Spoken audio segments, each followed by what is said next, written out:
We're here to bring a new type of news show. New insights, new styles, and new topics every day. We are News Generation. Bringing news just for you. It's Friday, June 27th here in Seoul. I'm Lee Soo-jin, and this is News Generation. Joining us today is Won-bin. Good morning. Good morning. And Cheska is also with us. Happy Friday! Yay! Both are here to speak on behalf of people in their 20s and 30s. It's Friday, and as we wrap up the week, we're taking a closer look at a topic that's really starting to resonate with more people, as many are going through it themselves or know someone who is. Today, we're focusing on fertility challenges and the reality of fertility struggles in modern society. Won-bin, do you think the conversations around fertility struggles in Korea have become more open and common compared to the past? Yes, I definitely do think that it is becoming more common.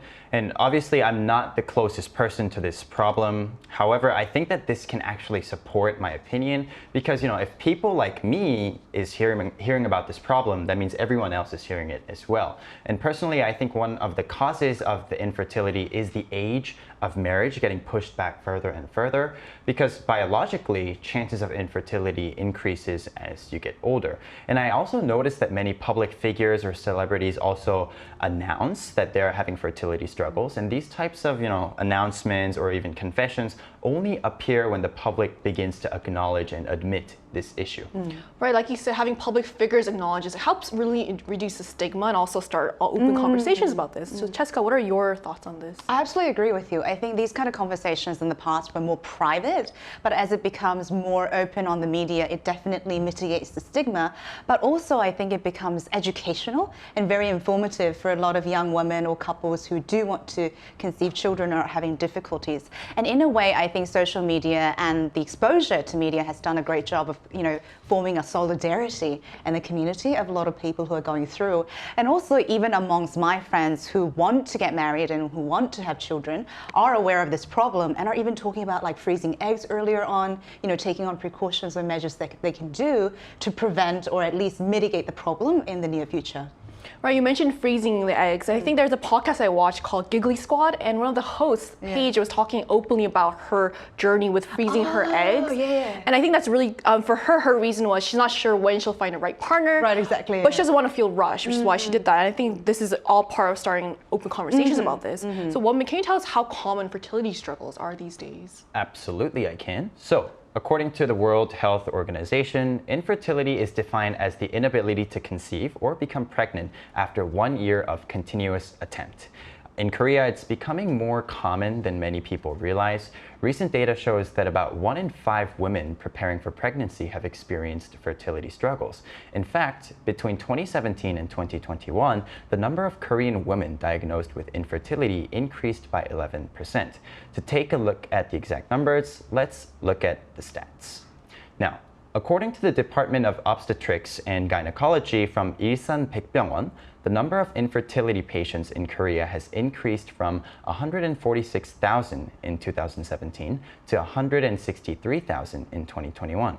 Again, an 11% increase in just 4 years.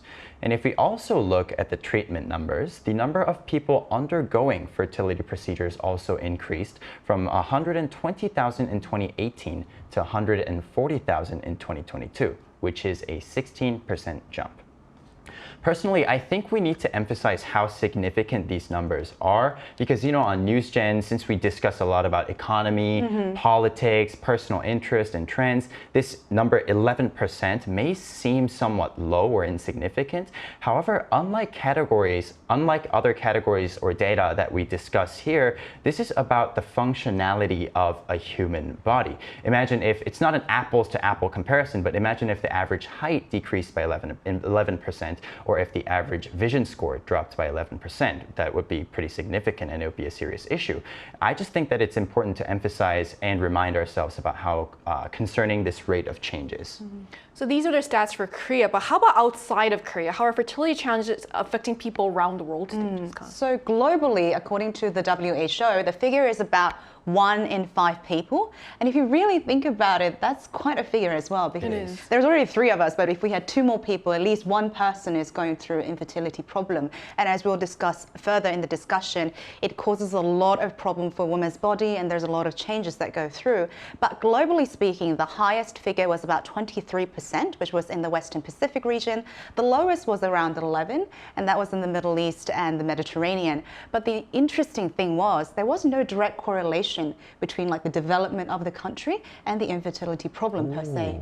That's really interesting. So we also widespread pretty much. Yeah. Right. So we often hear that people around us are struggling and worried about fertility challenges. Jessica, is that something you notice in your life as well?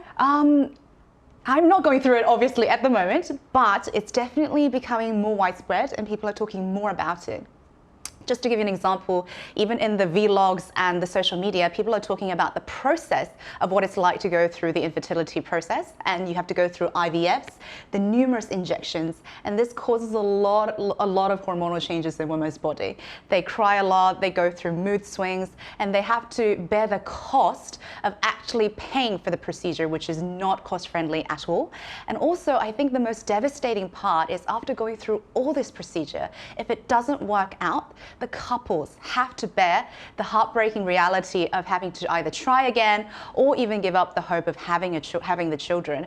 And I actually have one friend or one acquaintance who is going through this process right now, and she details the process to me, and it is actually heartbreaking because the disappointment, the cost, and the changes in the woman's body that they have to bear through, you realize what a commitment, like what a brave thing it is to go through that process of wanting to have a children and having to struggle so much to have the child that you want. So it is definitely becoming a widespread problem, yeah. Right, like you said, it's not just like a physical journey, it's an emotional and it's a financial journey as well. Yeah. And I actually also have a colleague that is kind of going through this as well.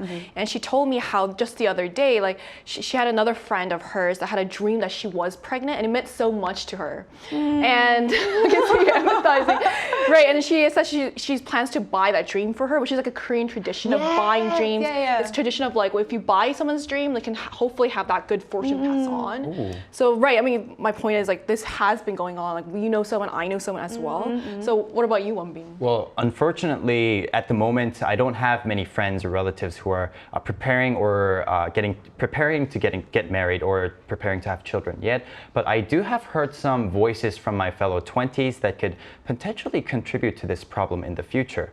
Because many people in their 20s feel like they're still very distant from getting married or having children, and they expect or even hope to get married at least 30 or above. And this will naturally contribute to increasing the average age of newborn mothers, which can lead to higher infertility rates in the future. So I don't have any direct experiences from my friends, but I can definitely feel that this trend will continue in the future. Right, so it's clear that fertility challenges have become more prevalent, but it's encouraging to see that these stories are being shared more openly than ever before, especially because open conversations can provide much needed support to those affected. So to get an expert's perspective on the causes of fertility challenges and the best treatments available, stay with us. We'll be right back after the break.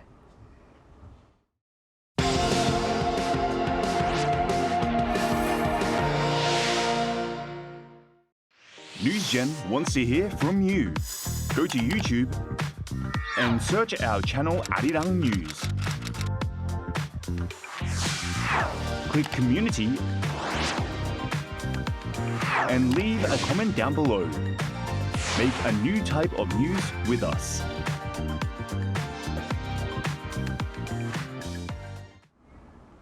Joining us today is Dr. Alice Tan, an internist at Ms. Medi Women's Hospital. Hi, Dr. Tan. Thank you so much for connecting with us today. Thank you for having me. So what do you think is the most common cause of fertility challenges in today's society? Well, when we look statistically at the causes, 1/3 of the causes are due to a female factor, 1/3 of the causes are due to a male factor, and the last 1/3 are due to factors in both the male and the female, or sometimes we don't know the cause altogether. And so they're fairly well distributed between the male and the female partners in a couple. This may sound obvious, but in both men and women, if there are any problems in the reproductive system, such as anatomic problems like a blocked fallopian tube, if there are hormonal issues such as low testosterone, or exposure to too much glucocorticoid steroids, or if there's a physiological issue such as ejaculatory problems, these can all lead to infertility.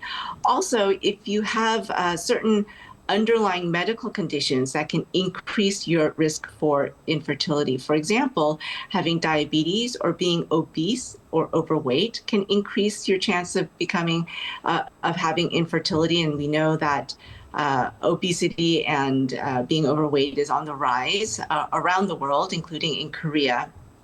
Also, there are certain autoimmune conditions and genetic conditions that can lead to infertility as well.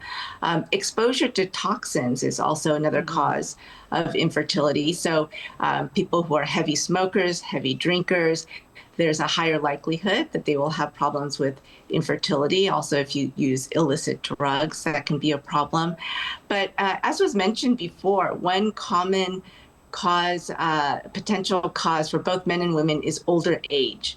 And so for women, being older than age 30 can cause a precipitous drop in the quantity and quality of the eggs. And for men, being older than age 40 can cause a drop in the quantity and quality of sperm. And so, as was mentioned, in many modern societies, young people are choosing to delay marriage and starting their fertility journey until after, say, fulfilling certain educational or career professional requirements or obligations, and that can push back the age at which they're starting their fertility journey, and so that can put them at risk for having fertility problems compared to a person who's starting in their 20s for trying to get pregnant. Now, thank you so much, Doctor, for giving us the overview of the situation. Now, what kind of support do you believe is most needed for couples facing fertility issues? Right. So, a lot of times, especially women, but couples, they can feel a lot of shame. They can feel a lot of loneliness in their struggles with infertility. So I think offering empathy and support are at the core of managing infertility. In terms of the support, that can come in many forms. First of all, giving them the right information, letting them know they are not alone. 1 in 6, 1 in 5 adults are facing infertility. And so they should feel like they can be supported and they're not going through this by themselves. Also, letting them know what the options are in terms of diagnosis and treatment is very important. Having them access the right clinics, the right specialty clinics is very important. And then finally, a lot of times in many countries, infertility treatment and diagnosis can be financially quite burdensome. And so if the government can offer financial assistance that can help bridge the gap to optimal treatment. For example, in Seoul, the Seoul Metropolitan Government has a program where qualified couples can receive financial assistance for undergoing the diagnosis and treatment for infertility. And so there are couples who can take advantage of that kind of financial aid to make their dreams of becoming pregnant one day come true. Doctor, as you mentioned, I think for parents who do want children, it's their lifelong dream, commitment, and investment. And it's really heartbreaking to see those who cannot conceive. Do you have any advice or solutions to how people can address this infertility problems effectively? Well, first of all, as I mentioned, some of the risk factors for infertility are quite modifiable. So if you're a heavy smoker, heavy drinker, you need to stop those lifestyle habits. If you want to improve your chances at fertility, trying to maintain a healthy weight by eating a nutritionally balanced diet and getting enough exercise is also important. I had a patient who struggled with obesity, but really tried hard over the last year to lose weight. She was successful. And 2 weeks ago, she called me and let me know that she got pregnant. And so it is possible for patients to take these steps even before meeting with a doctor.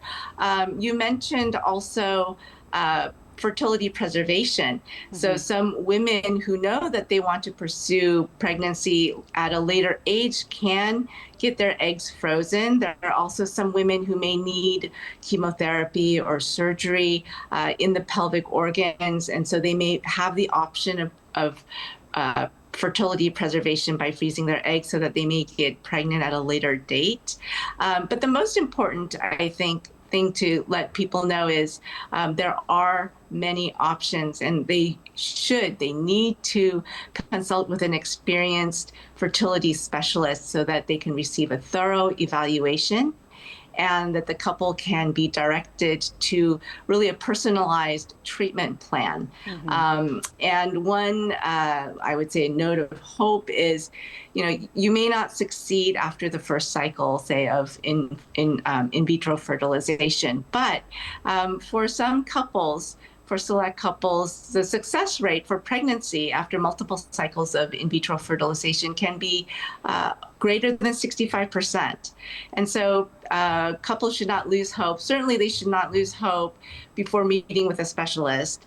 And even if the first cycle of fertility treatment isn't successful, they should know that sometimes it does take multiple cycles in order to achieve pregnancy. Right, I think this is a really good reminder for our viewers as well, to how it's important to not just stay healthy, but also it's important to not feel too anxious or too rushed with this process. So thank you so much for sharing your valuable insight with us today. We really appreciate it. Thank you. So we just heard from a medical expert about the types of support that can be significantly beneficial to couples experiencing difficulties with conception. We also wanted to hear from our viewers about what they believe are the most essential needs for couples facing fertility challenges by conducting a survey on the Arirang News YouTube channel. So we asked what's most important for those struggling with pregnancy or fertility. And here are the answers we got. 49% of the respondents believe that financial support is the most important factor in addressing the issue. Meanwhile, 33% emphasize the need for paid leave and greater workplace flexibility, and 18% point to raising public awareness as a key solution.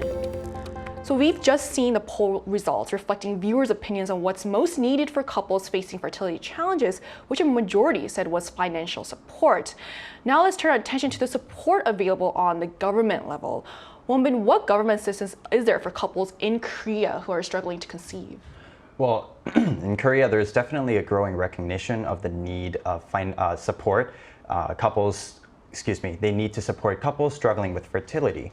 Currently, the government offers several forms of assistance, including fertility checkups, financial support, as we mentioned earlier, for up to 25 fertility treatments per child, and designated leave from work known as infertility leave. One notable point is that support is also available to couples in common law relationships, not just those who are legally married. Right, it's actually good to see that this level of support is coming from the government because, like we said before, it can be emotionally and financially very overwhelming. So I think also raising awareness about the support that's available is also really important. So Cheska, could you explain how government support for fertility treatments work in other countries? So in countries that are in Europe, like France and UK and Sweden, there are government subsidies and support available, and Israel as well. But according to the WHO, most of the time, the cost falls on the couples and individuals who do choose to take on these difficult procedures. And as Dr. Tan mentioned, I think you can't just go through one cycle. You don't know how many cycles you actually have to go through until you can successfully conceive, which means it could be an endless medical cost that goes in to just have one child. So in that way, I think that cost burden makes it difficult or sometimes reluctant for couples to go into these procedures, even if they desperately do want to. Yeah. Right, and what you said really reflects in our poll results as well, how financial support would be so helpful to people. Right. Actually, I have a friend who's also taking fertility shots, and she was saying how for one shot it's around 80,000 Korean won, which is around $60, which could be very financially burdensome and straining. Right, so to wrap up our discussion today, what are your final thoughts on the issue of fertility challenges? Has anything you've heard today changed the way you think about fertility struggles? Well, for me, it's not just in Korea, but we used to and still do have a culture where parents and elders like to have many grandchildren. And because of this culture, it's likely for couples who are struggling with infertility to go under a lot of stress. So I think it's important for us to just not put the stress or not blame on the person. It's a shift as a society. So not blaming them personally or not putting the burden on them, stress, is the most important part in my opinion. Right, so struggles with fertility are becoming an increasingly common challenge, but as we saw today, growing awareness and support will be very helpful for these couples that are going through this and will hopefully help them find the help that they need. And it's clear that continued conversation and improved access to treatment will be key moving forward. And this brings us to the end of today's episode of News Generation. But News Gen will be back Monday at 10:30 a.m. Korea time. A big thanks to Wonbin. Always a pleasure. Good to have you. And Cheska. Pleasure is mine. Thank you. And to all our viewers, thanks for watching. We hope you have the best weekend. We are News Generation.